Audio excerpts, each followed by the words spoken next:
Help me to reach 2,000 subscribers. The party I'll never forget. His laughter reached me before I saw him, that smooth, easy tone he used whenever he wanted to appear charming and carefree.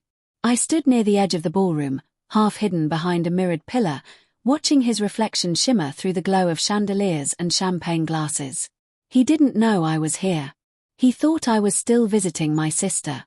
And for the first time in months, he looked alive. Free.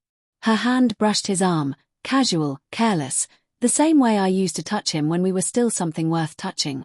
He leaned closer, whispered something, and her lips curled into that secret smile I once thought belonged only to me. The world didn't break inside me. It simply stopped. A waiter passed by, offering glasses of wine. I took one, not to drink, but to steady my hand. Because tonight wasn't about anger. It was about balance. Across the room, her husband adjusted his tie, oblivious and proud, standing beside their daughter who twirled playfully near the dance floor. Her laughter was pure, innocent, a strange echo of truth in a room built on deceit. None of them knew what was coming. Not yet.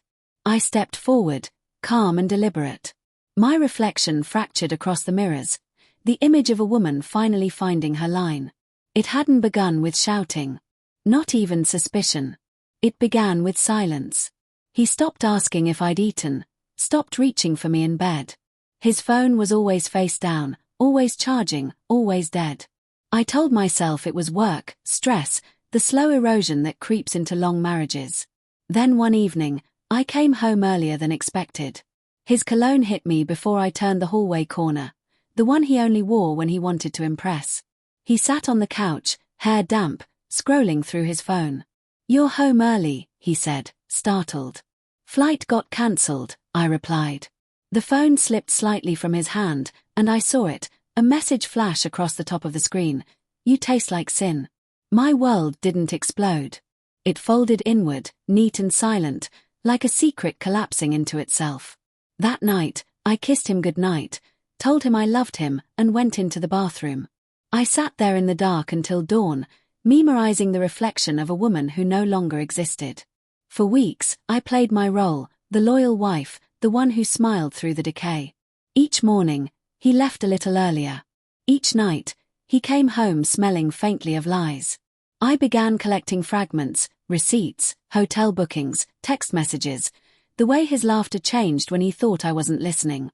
It didn't take long to find her. His co-worker. Married. 2 children. A mirror of me in another house. I found her husband online. Gentle eyes, a teacher. His social posts overflowed with warmth, family dinners, hand-drawn cards from their little girl. Love that believed in itself. He didn't know yet that his story had been rewritten without permission. So, I started composing the ending. I gathered proof, photos, messages, dates, not in rage, but with precision. The kind of evidence that could silence denial.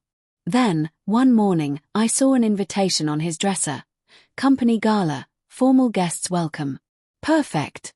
While he prepared his speech and she shopped for a new dress, I made 2 phone calls, one to the man who deserved to know, and one to a babysitter for their daughter. By the night of the gala, everything was aligned. Every lie, every secret, every face. The truth didn't arrive with noise. It entered quietly. I met her husband outside the hotel. He looked pale, holding his daughter's hand. During the drive, I told him everything, every message, every photo. He didn't shout.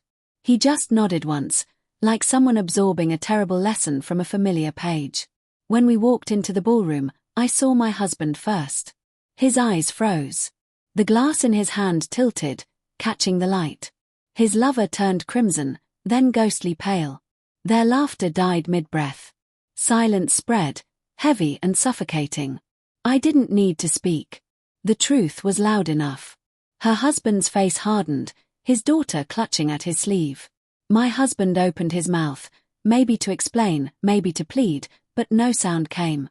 I walked forward, calm, my heels cutting through the silence. I placed a folded envelope on the table. "Divorce papers," I said softly. "Signed 2 weeks ago." I looked him in the eye. "I wanted you to see who you replaced me with. And what you're about to lose because of her."